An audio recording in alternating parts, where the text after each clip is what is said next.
ניצור את השיתוף מסך. שלום לכולם, ברוכים הבאים. תודה שהצטרפתם לוובינר שלנו. שמי נועם דרור, אני אחראי על Solution Engineering כאן ב-Secupi. ב-30 שנה האחרונות התעסקתי בסייבר סקיוריטי, ב-Identity and Access Management, ב-Data Protection ו-Data Privacy, בלקוחות מאוד גדולים, גם בישראל וגם בעולם. ואני שמח להציג את שותפתי לוובינר, תמר עירון. תמר, שלום. שלום שלום, אז אני תמר עירון, אני דירקטור Customer Success ו-Professional Services ב-Secupi. ב-15 שנים האחרונות אני עובדת עם Database Activity Monitoring, בעיקר בישראל, לפני זה בכל העולם, ואני שמחה להיות פה איתכם. נהדר. אז אני חושב שהיום נדבר על ככה 3 דברים מרכזיים. הדבר הראשון זה קצת רגולציות, בעיקר חוק הגנת הפרטיות וחוקי פרטיות בעולם, ומהם הדרישות הקיימות. נדבר גם קצת על ענן, כי כולם עוברים לענן, אז מהם הסיכונים שקיימים בענן. ובסופו של דבר נדבר על 3 ההגנות הקריטיות שדרושות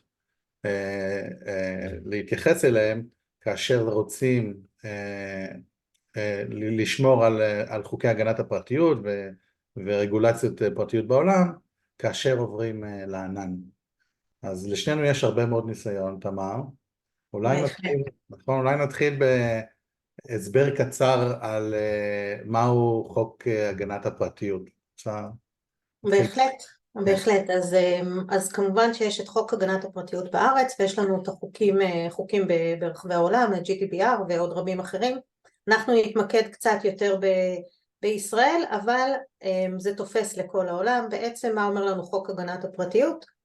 אם יש לך מאגר מידע שמכיל מידע רגיש, שמידע רגיש יכול להיות כתובות, שמות פרטיים ביחד עם תעודות זהות, שם פרטי ביחד עם כתובת, ג'נדר, מין של בן אדם, נטיות מיניות של בני אדם, כמובן מידע רפואי ועוד ועוד ועוד מידע. כן. ואם יש אליו גישה מסוימת, או כמה ניגשים אליו, ואז הוא הופך אותו בעצם מאגר מידע רגיש, שמצריך, מצריך ניטור מלא של מי ניגש למידע בעצם, ולדעת מי באמת הבן אדם שעשה את הפעולה, ולא רק מאיפה זה הגיע. נכון.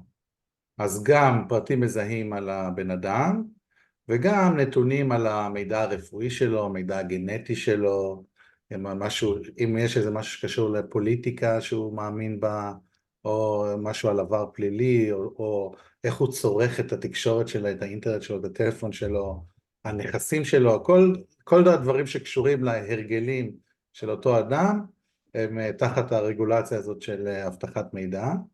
ועוד משהו חשוב, אני חושב שהרגולציה מדברת גם על 3 סוגים של הבטחות שנדרשות, כאשר זה נקרא בסיסית, בינונית וגבוהה.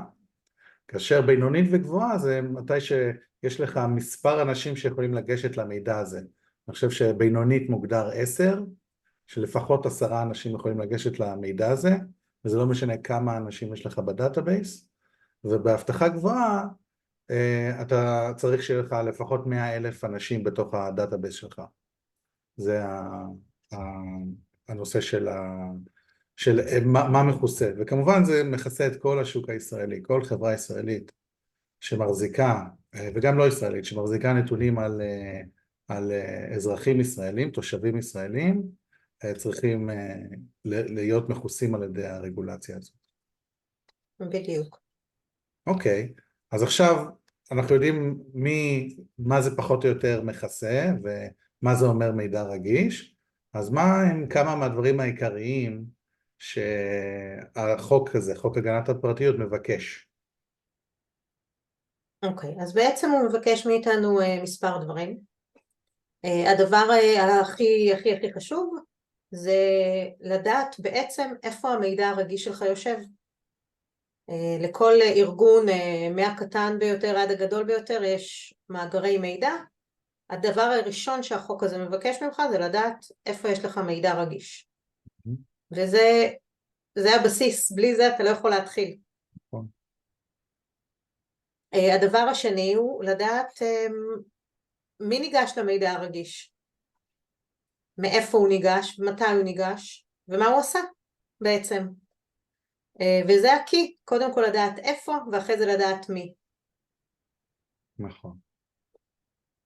מה מותר לו לעשות? יש פרינציפ, יש חוק באבטחת מידע שנקרא need to know. אתה צריך לראות את המידע או לגעת במידע המינימלי הדרוש לעבודתך. זאת אומרת שלא כולם יכולים לראות את הכל, אלא אנשים צריכים לקבל מידע, לראות מידע ולשנות מידע לפי הצרכים של התפקיד הספציפי שלהם. ולכן חשוב לנהל רשימת הרשאות ספציפית לכל בן אדם או לכל בעל תפקיד, לפי מה שהוא ממש צריך, במינימום הנדרש. נכון, זה אפילו מופיע, זה גם מופיע בחוק הגנת הפרטיות, כן. לא רק לדעת מי ניגש למה, כל זמן שזה מישהו שמורשה שניגש למידע, אתה רק צריך לתעד את זה ולעקוב אחרי זה. אבל אם זה מישהו שהוא לא מורשה, צריכה לצאת על זה התראה וזה צריך להיות מטופל, די במיידית. הדרישה היא שזה יטופל מיידית, שזה יטריע ויטופל. נכון. אז גם בחוק הגנת הפרטיות בעצם אנחנו צריכים לטפל גם בזה. נכון.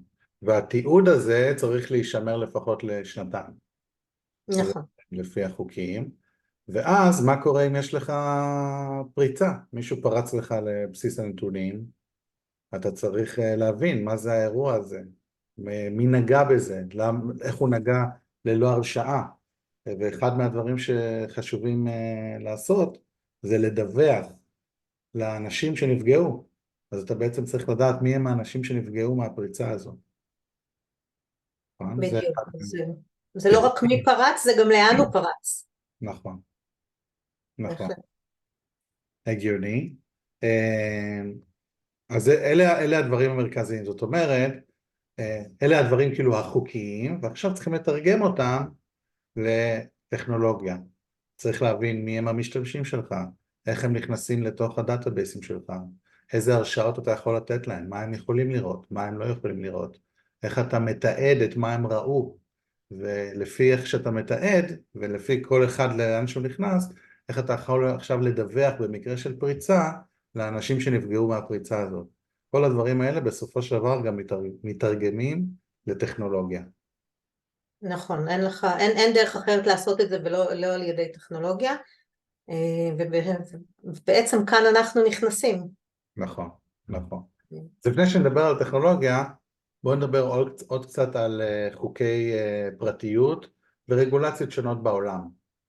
אני מניח שהרבה מאוד מכירים את הארבע אותיות האלה, GDPR, שזה החוק הראשון, או קוראים לו גולד סטנדרט, זה הסטנדרט העולמי בנושא פרטיות, שבעצם גורם לפרטיות להיות זכות אדם. זאת אומרת, לאזרחים אירופאים או תושבים אירופאים, יש זכות יסוד לפרטיות, וזה כולל במערכות מידע. זה בעצם הדבר הכי גדול שקרה בתקופה האחרונה. ומשם התפתחו הרבה מאוד רגולציות שונות, יש כמובן חוק מידע הגנת פרטיות בקליפורניה, בארצות הברית אין חוק פדרלי, כל מדינה עושה את זה לעצמו, לקנדה יש חוק פדרלי, וגם לפרובינציות עשו חוקים משל עצמם. עכשיו אנחנו למשל שומעים הרבה מאוד על חוק בפרובינציה קוויבק שבקנדה, שגם הוא מבקש הרבה מאוד דברים, הוא מאוד דומה ל-GDPR, ואפילו יש לו כמה דברים שהם טיפה אפילו יותר חמורים. וכמובן יש רגולציות אחרות, את רוצה לדבר אולי על עוד רגולציות שמתייחסות להגנת המידע? כן, בהחלט. אז יש לנו בהחלט עוד רגולציות, יש לנו את PCI DSS שמדבר על כרטיסי אשראי ועל איך אנחנו שומרים את המידע של כרטיסי אשראי שלא ייחשף ולא ייגנב. נכון. יש לנו את סוקס. פן, חייב להיות מוצפן. חייב להיות מוצפן, שגם במקרה ויגנב אז לא יהיה אפשר להשתמש בו. כן. יש לנו את סרבן אוקסלי, סוקס, שבעצם הגיע אחרי פיאסקת אנרון בטקסס, כן. שבו בעצם הוא אומר שמי שאחראי על המידע ועל הנתונים בדוחות הכספיים זה המנכ"ל, הוא לא יש את הליאביליטי החוקית, אם קורה משהו הוא זה שיגיע לבית משפט, והוא בעצם אומר שחייבים לתעד כל שינוי שיכול לגרום לשינוי בדוחות הכספיים. כן. ולכל זה חייב להיות תהליך מאוד מאוד ברור, כולל לא רק את הבקשה לשינוי, אלא ממש מה השינוי שהתבצע, והוא חייב להיות מתועד ומאושר. נכון. שם גם אפילו צריך לעשות review על בסיס רבעוני, למי יש גישה למידע, והאם הוא עדיין צריך גישה כזאת, ומישהו בכיר בארגון צריך להגיד, כן, האנשים האלה צריכים את הגישה. נכון, ואת זה כל חברה שנסחרת בבורסה בנסדק חייבת לעמוד ברגולציה הזאת. נכון, בכל בורסה אמריקאית, כן. בכל בורסה אמריקאית, נכון. נכון. אוקיי, אז רגולציות זה נושא חשוב, אז זה בהחלט גורם להרבה מאוד דרישה להבטחת מידע, אבל גם המעבר לענן פותח לנו פתאום סיכונים ואתגרים חדשים. למשל, זה שהמידע נמצא בתשתית מבוזרת, אם פעם כל החברות היו מחזיקות הכל on prem או אפילו במיין פריים, ואחרי זה הן עוברות לדאטה סנטר, ומהדאטה סנטר שם עוברות לענן, זה אומר שעכשיו המידע שלנו פרוס בעולם, וגם יש לנו עוד שותפים שיכול להיות שיש להם גישה למידע שלנו, שהם בעצם ספקי הענן. עכשיו אנחנו די סומכים עליהם, הם עושים עבודה טובה מאוד, הסטנדרט שלהם של הבטחת המידע הוא טוב מאוד, אבל אחד מהסיכונים הנוספים זה שספקי הענן האלה נתונים למרותם של ממשלות שונות. זאת אומרת שאם המידע שנמצא באיזשהו אזור אחר, זה נקרא sovereignty, אני חושב שהתרגום המילולי של זה ריבונות, באיזה ריבונות זה נמצא. אז אם אני עושה את הדבר הזה, אני יכול עכשיו להחליט, שממשלה יכולה להחליט ללכת לאמזון או למייקרוסופט או לגוגל ולהגיד לי, תנו לי את המידע של החברה הזאת והזאת, יש לי צו בית משפט. והחברות האלה יצטרכו לציית לזה, כי זה צו בית משפט, הן צריכות לציית. ובוא נאמר שהם לא ילחמו בדיוק כמו חברה ישראלית שתילחם על המידע שלה. אז לכן אנחנו צריכים לחשוב על איך עובר המידע שלנו לענן, מי יכול לגשת אליו שזה גם ספק הענן וגם הממשלות ששולטות בספק הענן הזה, ולכן אנחנו צריכים לחשוב גם איך אנחנו מתייחסים לסיכון הזה. נכון, שזה בעצם אנחנו מחלקים אותו לגם ממשלות וגם ממשלות חייבות צו בית משפט, אז הם לא על פניו בפנים, אבל גם האנשים שבעצם מתחזקים לנו את זה, הם יכולים להיכנס לנו לדאטה על בסיס יומיומי, ולנו לא יהיה שום מושג מה קורה שם ומה הם עושים. נכון. לגבי הנושא הזה, רוב הפתרונות מדברות על הצפנה, שנקראת הצפנת Client Side Encryption. מה זה אומר Client Side Encryption? זאת אומרת שאתה מחזיק את המידע מוצפן אצל ספק הענן, אבל הענן, לספק הענן הזה אין גישה לא למפתחות ההצפנה ולא לתהליך ההצפנה. כאשר אין להם גישה לתהליך ההצפנה ולמפתחות ההצפנה, אז הם לא יכולים לתת הגישה, גם אם הם רוצים, הם לא יכולים לתת מידע אמיתי, הם יכולים לתת מידע מוצפן, אבל אף אחד לא יכול יהיה לקחת את המידע הזה. נכון, שזה באמת ההבדל העיקרי בין להשתמש בהצפנות שלהם, כן. שאז יש להם את המפתח ויש להם את הדרך לעשות דיקריפשן, כשאתה בא מבחוץ ואין להם את זה, אז באמת, אז גם אם הממשלה תקבל את זה, לא יהיה לה מה לעשות עם זה. בדיוק. דבר הנוסף שקורה בענן, והוא גם קרה לפני, אבל בענן הוא עוד יותר, זה שיש לנו יותר ויותר משתמשים פריבילגיים, משתמשים עם הרבה מאוד הרשאות, והמשתמשים האלה יכולים לעשות הרבה דברים ולעקוף את מנגנוני ההגנה והבקרה שלנו על המידע. כי ברגע שאני יכול לעשות הכל, אני סופר יוזר, אני רוט, אני אדמיניסטרייטור, אני יכול לגשת ישירות לדאטאבייס, אני יכול לגשת ישירות למערכת הפעלה, אני יכול לעקוף את המנגנונים שיש לי באפליקציות כדי להגן על המידע שלי, ולכן מאוד חשוב לעשות מה שנקרא segregation of duties. להחליט, אוקיי, אני חייב משתמשים מנהלים, אבל מישהו גם חייב לבקר את המשתמשים המנהלים האלה. זאת אומרת, אם מישהו למשל יכול ליצור חוקים של מי יכול לגשת למה, הוא לא אמור להיות, יכול לגשת למידע הזה שהוא בעצם מבקר אותו. וכנ"ל הפוך, אם לי יש גישה למידע מאוד מאוד קריטי, אני לא יכול להגיד, אני עכשיו יכול לקבל גישה לעוד מידע. אז צריכים לעשות פה איזשהו ניהול של הרשאות, מי יכול לעשות מה, ולוודא שבן אדם אחד לא יכול לעשות יותר מדי דברים קריטיים לארגון. נכון, שזה נכון גם לענן וגם בכלל לרגולציה ולכל דאטה שיש לנו. כן. בענן זה יותר חזק, כי שוב, יש לנו גם אנשים אחרים שנכנסים. נכון. אז בואו נדבר טיפה על איך טכנולוגיה יכולה להשפיע על הגנת המידע, הגנת הפרטיות, נכון? כי ככל שאתה עובר לענן, אתה רוצה לעשות יותר data sharing, לשתף מידע, לעשות יותר בינה מלאכותית, לגשת ליותר סביבות ענן וליותר שירותים בענן, לעשות כל מיני קמפיינים חדשים בשוק, להזיז את העסק שלך לכיוון הענן ולהזיז אותו יותר מהר. אז מה בעצם עוזר לנו להגן על המידע? איך אנחנו מפחיתים את הסיכון למידע, לפריצה? איך אנחנו מוצאים שיש פריצה ומוודאים שיש לנו כלים לחקור את הפריצה הזאת? ואיך אנחנו מדווחים על הסיכונים הקיימים במערכת? אז את רוצה לתת כמה דוגמאות? כן, אז כמובן שכדי לדעת מי ניגש לנו למערכת ואיך ניגש לנו למערכת, אנחנו צריכים לנטר את הדאטאבייס, את הדאטה בעצם, לדעת מה בדיוק קורה שם. כמובן שברגע שאנחנו יודעים ברמת הדאטאבייס מה קורה שם, מה-end user שהגיע מהאפליקציה עד ממש לדאטה עצמו, אנחנו כבר יכולים לדעת אם מי שעשה את זה הוא מורשה או לא. אז אנחנו יכולים גם להגיד שאם הוא לא מורשה שלא יעשה את זה. נכון. שזה דבר מאוד מאוד חשוב מכל הבחינות, הוא בעצם עונה על כל מה שדיברנו עליו עד עכשיו, גם על הרגולציה וגם על segregation of duties, זה דבר אחד. דבר שני זה שגם מי שמורשה, זה שהוא מורשה לעבוד על המידע, לא אומר שהוא צריך לדעת בדיוק מה יש במידע, הוא צריך לראות את המבנה, הוא צריך לראות אבל לאו דווקא את הדאטה, הוא צריך לראות שיש לך אימייל שיש טרודל באמצע, לא אומר שהוא צריך לדעת מה האימייל, או הוא צריך לראות שיש את הטבלת כוח אדם, אבל לאו דווקא את המשכורות.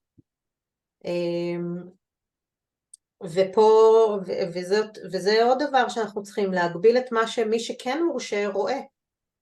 נכון, נכון. אז בעצם יש דיברנו על 3 דברים קריטיים שחשובים כדי להגן על המידע, על הגנת הפרטיות וכדי לעבור לענן. 3 הדברים האלה הם בעצם ניטור, להבין מי עשה מה, זה הדבר הראשון. הדבר השני זה ניהול הבקרה, ניהול הגישה למידע, מי יכול לגשת למידע. הדבר השלישי זה מה שנקרא מיסוך והצפנה.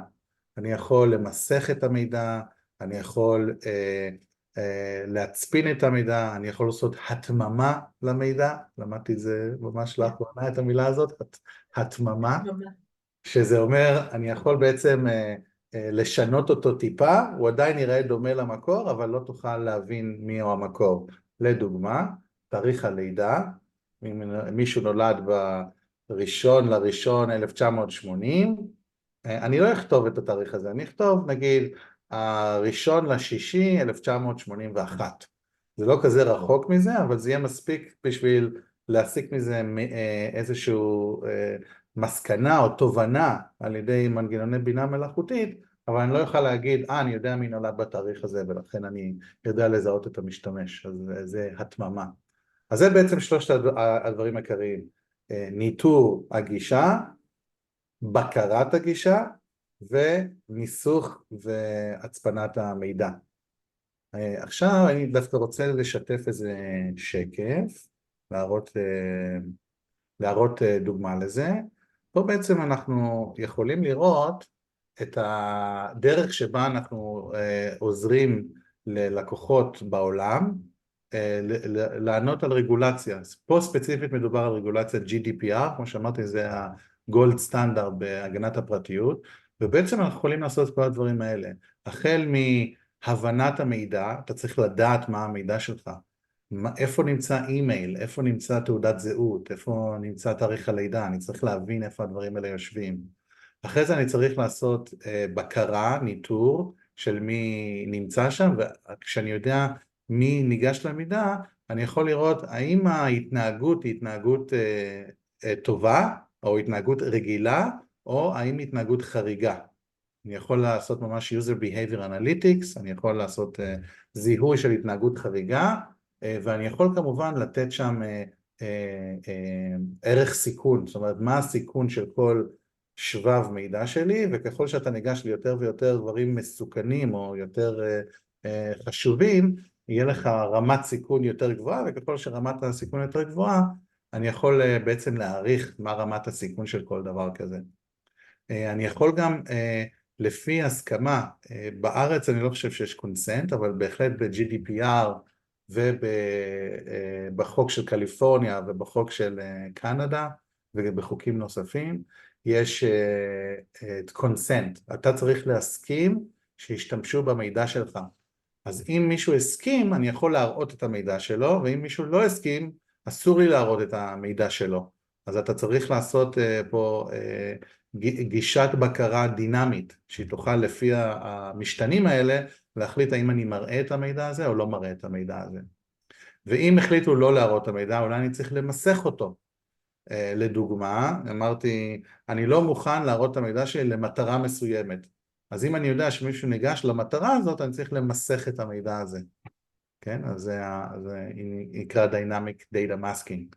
והדבר האחרון שאנחנו עושים, זה אנחנו עוזרים ללקוחות שלנו למחוק מידע שביקשו למחוק. אז אמנם עוד פעם, ברגולציה הישראלית אין את הזכות להישכח, אבל ב-GDPR ובחוק האמריקאי ובחוק הקנדי, זאת אומרת אירופה, ארצות הברית, קנדה, כולם עכשיו נותנות את הזכות להישכח.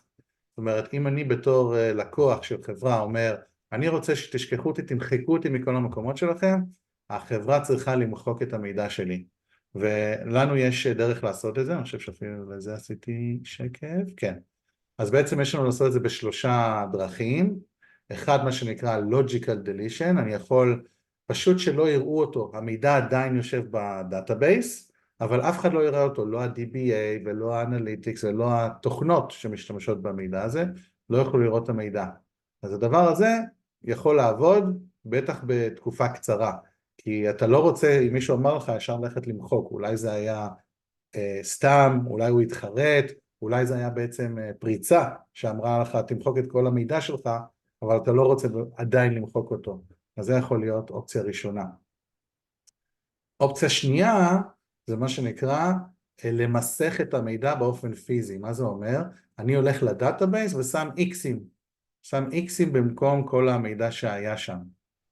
ברגע שאני שם את האיקסים האלה, רוב המידע נמחק, אבל אני יכול להשאיר את המפתחות.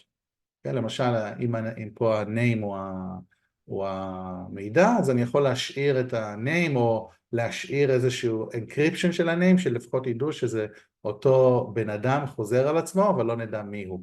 זה השלב השני. והשלב השלישי זה למחוק את זה לגמרי מתוך הדאטאבייס. מה את אומרת, תמר? הגיוני? מאוד מאוד הגיוני, וזה גם דבר לא פשוט. בתור ארגון שצריך לעשות את זה, לעקוב אחרי מה אתה צריך למחוק, זה בהחלט נותן לך הרבה כוח. נכון. עוד משהו שאולי באמת חשוב לדבר עליו, שדיברנו עליו בנושא הענן, זה מה שנקרא shared responsibility model. נכון? ה-shared responsibility model זה אומר שברגע שאתה עובר לענן, יש אחריות של הבטחה לספק הענן, ויש אחריות אבטחת מידע של הלקוח. אז הספק ענן צריך לוודא שהחומרה שלך מאובטחת, ושהדאטה סנטר מאובטח, ושהגישה אליו היא מאובטחת, ושהדרייברים הם מאובטחים ואין בהם vulnerabilities, ושהסטורג' שלך מאובטח, ושהדאטאבייס אין לו vulnerabilities, זה מה שאחראי הספק ענן. אבל הלקוח אחראי על מערכת ההפעלה ועל ההצפנה ועל התקשורת ועל מה שאתה מצפין בתוך השרת ועל הדאטה שאתה מצפין ועל האותנטיקציה, על ההזדהות של המשתמשים לתוך המערכת. אז צריכים להבין שיש אחריות מאוד גדולה לנו בתור לקוחות להבטח את המידע הזה כשהוא עובר לענן. הספק ענן אחראי על הבטחת מידע, אבל ברמות היותר נמוכות של הקומפיוט. נכון, נכון. עדיין אנחנו בתור בעלי המידע אחראים על האבטחה שלו ועל ההצפנה שלו ועל כל המשתמע מזה. הספק הענן אחראי על המסביב, אבל נכון, על המידע עצמו, אם משהו יקרה למידע, מי שאחראי עליו זה בעל המידע ולא הענן, ולא בעלי הענן. נכון. עוד משהו חשוב שאני רואה עכשיו הרבה בכל רגולציה, זה שאם יש בעיה, בסופו של דבר הארגון צריך להוכיח בבית משפט או לרגולטור שהוא עשה את מה שצריך כדי להגן על המידע. עכשיו, מה זה אומר? איך אתה יכול להוכיח שעשית את מה שצריך כדי להגן על המידע? מה צריך? הדבר הכי פשוט של להראות שעשית את מה שצריך, זה אם אתה מציית לאיזשהו סטנדרט. אחד מהסטנדרטים האחרונים להבטחת מידע נקרא Zero Trust.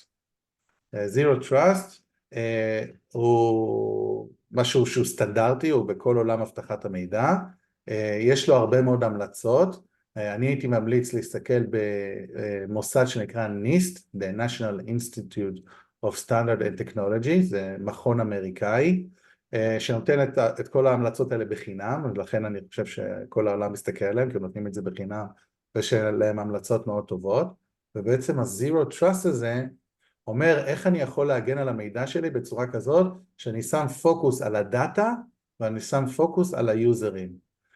אז קודם כל לממשל האמריקאי יש חובה לעשות את זה, לפי החוק הם חייבים לציית לסטנדרט הזה של Zero Trust, ויש להם הרבה מאוד מאמרים שאומרים למגזר הפרטי איך בעצם לעשות את זה.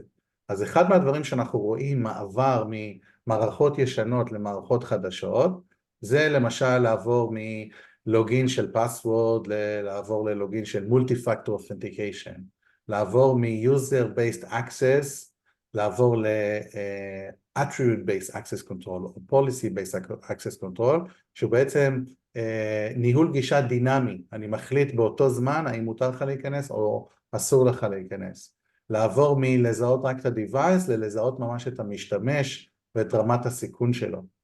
ולעבור מהצפנה רק של הכל, זאת אומרת להצפנה של כל הדיסק או של כל הדאטאבייס, להצפנה שהיא פר שדה, שכל שדה יהיה מוצפן בנפרד, כדי שאז תוכל לפענח את המידע רק של שדה ולא את של כל המידע, כי אז בעצם יכולים לקחת לך את כל המידע שאתה מפענח אותו. ודבר אחרון, חשוב מאוד לדעת מה זה המידע, ומשם מגיע כל הנושא של data tagging. זאת אומרת, אם אני יודע שיש מידע שהוא מידע מזהה של המשתמש, ואני יודע שהמידע המזהה הזה זה כתובת האימייל שלו, כתובת הדואר שלו, תעודת זהות שלו, ככל שאני יודע יותר ויותר פרטים על המידע שאני מאחסן, אני יכול לעשות החלטות יותר חכמות, מה אני צריך להצפין, למי אני נותן את הנתונים האלה, מי ניגש לנתונים האלה, אני יכול לעשות דוחות והערכות סיכון הרבה יותר קלות. זה מה שאת רואה, תמר, היום באימפלמנטציות בארץ? זה מה שחסר לנו מאוד באימפלמנטציות בארץ כיום, איך בעצם לעשות את הקלסיפיקציה הזאת, איך לעשות את הטאגינג הזה, כי אז באמת ברגע שאתה עושה את הטאגינג הזה, אתה יכול לבנות את הכל על הבסיס של זה. הטאגינג וכמובן לבדוק את הרשאות היוזר לפי באמת האטריביוט של היוזרס, ולא משהו שהוא קבוע ולא דינמי. בדיוק. שאלה דברים שכיום אנחנו מתקשים לעשות את זה. כן. או התקשינו לעשות את זה, והיום אנחנו יכולים. נכון. היום, ניתן פרסומת קטנה, היום עם Secupy זה נהיה הרבה יותר קל. אז אני רוצה לחזור א' לשלושת ההגנות שדיברנו עליהן, אני גם יראה על זה. שלושת ההגנות שדיברנו עליהן, זה פה שוב share. שלושת ההגנות שדיברנו עליהן זה אחד, ניטור הגישה למידע, מי ניגש למידע, אני רוצה לנטר את זה. השנייה זה ניהול הגישה למידע, מי יכול לגשת למידע, access control. והשלישית זה מיסוך הצפנה והתממת המידע. איך אני משנה את המידע ככה שאף אחד באמת לא יוכל לקרוא אותו, או הוא יוכל לקרוא אותו אבל בצורה שאני רוצה שהוא יקרא אותו. למשל, כמו שאמרנו, התממה זה לא המידע האמיתי, אבל זה מידע מספיק דומה לאמיתי כדי לעשות משהו באנליטיקס למשל, נכון? או אם אני מצפין אותו, אז אני יכול לקבל מפתח שהוא יהיה בדיוק אותו דבר. זאת אומרת, אני יכול לשנות תעודת זהות למספר תעודת זהות אחר, אבל תמיד אותו מספר יחזור. במקום לתת את המספר תעודת זהות שלי, אני נותן מספר תעודת זהות חדש, אבל לכל הרשומות שלי במסד הנתונים, יהיה את אותו מספר תעודת זהות. ואז אפשר יהיה להבין שזה אותו משתמש, ככה אפשר יהיה להבין איך לעשות דוחות מזה. נכון, בעצם אתה שומר את מבנה המידע, אתה יכול עדיין, כל המערכות החיצוניות שניגשות עדיין יוכלו להמשיך לעבוד, כי התעודת זהות שהוא הקי נשמר, הוא פשוט לא האמיתי, ולכן אתה לא בסיכון. נכון. גם אם יוציאו אותו, גם אם יוציאו את זה עם השם של האדם, זה לא המידע האמיתי שלו. בדיוק. אני יכול להראות אולי דוגמה פה. הנה למשל דוגמה, אני יכול להעביר את הגיל של הבן אדם או תאריך הלידה של הבן אדם למשהו שהוא דומה אבל עדיין שונה. אני יכול למסך את המידע ככה שלמשל יהיה איקסים על כמה מהמספרים, אבל אני כן אראה מספר אחרון של ספרות בתוך המספר המזהה. אני יכול לאפס את הכל, או אני יכול ממש לשנות ערך של שם אחד, לשנות אותו לערך של שם אחר. אני יכול למשל לעשות, איך אומרים רנדומיזיישן, אני יכול לתת את זה בצורה רנדומלית. אקראית. בצורה אקראית. נכון, לתת את המידע בצורה אקראית. זאת אומרת, יש פה שני אספקטים שאנחנו מסתכלים עליהם בהתממה. אחד זה, האם הדבר הזה דיטרמיניסטיק, האם הוא תמיד יהיה אותו דבר, זאת אומרת, ערך מספר 1 תמיד יעבור לערך מספר 2 או לא, אנחנו יכולים לשחק עם זה, והאם זה ריברסיבל, האם זה הפיך, האם שעברתי מ-1 ל-2, האם אני תמיד יכול לעבור מ-2 בחזרה ל-1, ואנחנו יכולים לשחק עם שני הדברים האלה. יש דברים שאנחנו יכולים תמיד לעבור לאותו מספר, אבל לא נוכל לעבור אחורה, ויש דברים שנוכל לעבור אחורה, אבל לא תמיד נקבל את אותו ערך. אנחנו יכולים לשחק במשתנים האלה בכל מה שקשור בנושא התממה. נכון, שזה בעצם נותן גמישות מלאה לצרכים של הארגון. נכון. יפה, אז אני חושב שאנחנו מגיעים די לסוף הנושא שלנו. בואו נראה אם יש איזה שהן שאלות. אם יש לכם איזה שהן שאלות, יש למטה כפתור שנקרא Q&A, תרגישו חופשי לשאול שאלה, ונשמח לענות עליה ב5 דקות הבאות. אז בואו נראה. בואו נתחיל בשאלה ראשונה. השאלה שואלת, איך אתם יודעים לתת את הגישה לאנשים הנכונים? זאת אומרת, איך בעצם עושים ניהול של גישה? אני שמחה ששאלו את השאלה הזאת. זה בדיוק ה-ABAC, ה-Attribute Based Access Control, כשאנחנו יכולים להתממשק למערכות אחרות, כמו מערכות כוח אדם למיניהן, כל מיני מערכות שאינן הדאטאבייס, ועל בסיס האטריביוט של אותו משתמש, אנחנו יודעים מה ההרשאות שלו. לדוגמה, משתמש שנמצא במחלקת כוח אדם, יכול לראות את הפרטים האישיים של העובד, אבל לא יכול לראות את המשכורת. לעומת זאת, מי שנמצא בכספים והחשבת שכר, כן תוכל לראות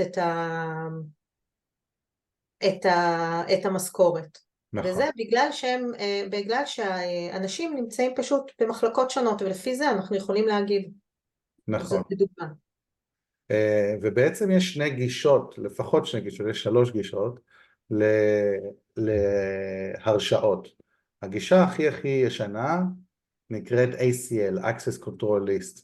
זה אומר שיש לך רשימה מאוד ארוכה שאומר לאובייקט הזה, מותר ליוזר הזה ולקבוצה הזאת ולאונר הזה להיכנס. אם אתם מכירים לינוקס, זה מאוד דומה לזה, זה ACLים. זה הגרסה הישנה.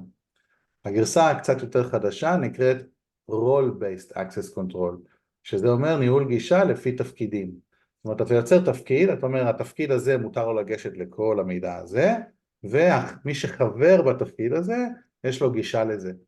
אז זה Role-Based Access Control, זו גישה טובה, אבל הבעייתיות שבה זה שהיא לא דינמית, זה אומר, אתה צריך להגדיר את הכל מראש. זאת אומרת, כל החברים שם, למרות שאולי הם כבר לא צריכים להיות שם, יש להם גישה לזה. ואתה אוגר בעצם הרבה מאוד הרשאות בתוך הרול הזה, ואם אתה מתחיל לעשות היררכיות לרול הזה, זאת אומרת, יש לי תפקיד קטן, שהוא בתוך תפקיד יותר גדול, שהוא בתוך תפקיד עוד יותר גדול, אז זה מתחיל להיות קשה לנהל את זה ולהבין למי יש גישה באמת למה. זה Role-Based Access Control. והגישה האחרונה והיותר עדכנית נקראת Attribute-Based Access Control או Policy-Based Access Control, שהיא בעצם אומרת, רק תן לי את התנאים לגישה למידע. זאת אומרת, אתה אומר לי, אם המידע נראה ככה, זאת אומרת, זה מידע שהוא מידע מזהה, ששייך למחלקת כספים, ששייך לישראל, אז תיתן גישה לאנשים שהם מישראל, ממחלקת הכספים, שעברו הדרכה על הגנת מידע. אז יש לי 3 attributes, 3 משתנים על המשתמש, יש לי 3 משתנים על המידע, ואני פשוט יוצר פוליסי שאומר זה למימוש שמותר, ואז לא משנה מי מגיע, אני מחשב את זה במקום, האם מותר לך לגשת למידע או לא. זה בעצם 4 ועוד יותר חשוב מזה, זה לא מי שמגיע, כי מי שמגיע ולא יהיה לו access הוא תמיד יבקש. יותר חשוב שמי שזז. עכשיו אני כבר לא בכספים, עברתי לתפקיד אחר, אז אוטומטית המידע הזה ייגרע, אני לא אוכל לראות אותו יותר.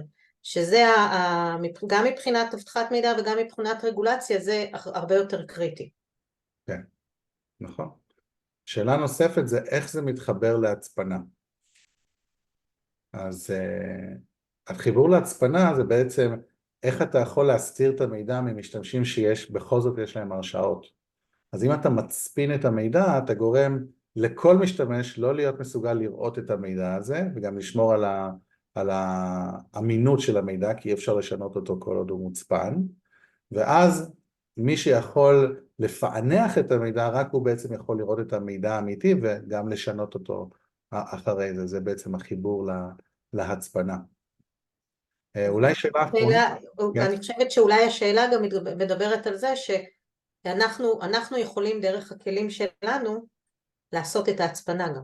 את ההצפנה וגם לעשות את זה על בסיס אייבק וכדומה. כן, כן. שככה הכל מתחבר לנו ביחד. כן. אז שאלה אחרונה בוא ניקח, כבר מעבר לזמן. שואלים פה, מהי ההתקדמות של הטכנולוגיה בתחום הזה? ואני חושב תמר, אולי ניתן לך להתחיל במה השוני בין הדברים שהיו בעבר, שניטרו מידע ושמסחו מידע, לבין טכנולוגיות חדשות יותר, איך הן שונות? טוב, אז אני חושבת שקודם כל החלק החשוב זה הטכנולוגיה עצמה, עליה הטכנולוגיה בנויה, היא מתקדמת והיא מבוססת טכנולוגיות חדשות, שזה כבר חשוב, אבל מעבר לזה שבאמת יש את הגמישות הרבה, שזה לא רק יושב ומנטר בצורה, אני אגיד טיפשה, את כל מה שמגיע לדאטאבייס, אלא יודע לעשות את זה בצורה הרבה הרבה יותר חכמה, כולל מי האנד יוזר שנכנס לאפליקציית כוח אדם, ולא רק מי באמת כתב את זה אחרי זה לדאטאבייס, שזה מאוד מאוד מאוד חשוב, בעיקר בעולם הרגולציה, אבל גם בעולם הבטחת המידע, בעיקר, ואם אנחנו כן הולכים לרגולציה, אז בגלל שלא, בהרבה מאוד אפליקציות אין לך את התיעוד שאתה צריך, ואז יש לך פה בעיה, או בכלל לעשות את הסינכרון הזה בין תמר נכנסה עכשיו לאפליקציית כוח אדם, ושינתה משכורת, ובדאטאבייס אתה בעצם מאחורי הקלעים, מה שאתה תראה זה שהשדה הזה שונה ולא תדע מי זה, ולכן מאוד מאוד חשוב כן מי הבן אדם שעשה את זה, העובדה שאתה יכול להתחבר לאטריביוט ולראות למי מותר מה, ולא להכניס את זה כמשהו קבוע, כרול בייס בעצם, אלא באמת, אתה יכול גם וגם כמובן אם אתה רוצה, אבל כן יש את האופציה של האטריביוטס, העובדה שאתה יכול לעשות מאסקינג למידע, שזה דבר מאוד מאוד חשוב, אם אנחנו מדברים גם על מידע רגיש שנכנסים אליו אנשים שהם מנהלים את הדאטאבייס, וזה בסדר גמור, הם צריכים להיכנס לשם, אבל אין סיבה שהם יראו את הדאטה עצמו, ועוד מעבר לזה, אם אתה מעביר את זה לסביבות נמוכות, כמו dev וטסט, ואתה לא רוצה שיראו את המידע האמיתי, אבל כן לתת להם להמשיך לעבוד, אז פה יש לנו באמת את ההתממה שעושה עבודה מאוד מאוד טובה. דרך אגב, כשאת מדברת על זה, אחד מהלקוחות שלי, בנק, אמר לי דבר מאוד פשוט, הם לא רוצים שהמשתמשים החזקים שלהם, ה-DBAs, יראו מי מהעובדים לוקח משכנתאות מהבנק וכמה הם לקחו במשכנתה מהבנק. זאת אומרת, למרות שיש להם גישה למידע, הם לא רוצים שהם ידעו על עובדים אחרים כמה כסף הם לקחו מהבנק, אז אומר להם טיפה יותר על הקולגות שלהם לעבודה. אז בשביל זה אתה חייב לעשות גם את המיסוך וגם את ה-ABAC, את ה-Attribute Based Access Control, כי אני צריך להבין מה בדאטה הוא עובד, וזה שאתה מתחבר אתה גם עובד, נכון? נכון, נכון, נכון. שלא נדבר על זה שכשמסתכלים על סטטיסטיקות, 90% מה-data breaches הם תוך ארגוניות ולא מבחוץ. ולכן, כמה שאנחנו רוצים לסמוך על כולם, אנחנו עדיין צריכים להגן על עצמנו. כן. טוב, יפה מאוד. אני חושב שעברנו קצת מעבר לזמן, אבל בהחלט שיחה מעניינת. בהחלט. תענוג לעשות אותה איתך. גם לי. חידוש לעשות את זה בעברית. כן, זה משהו שיקח לך קצת זמן להתרגל אליו. כן, אז זה היה לי לכיף ולעונג.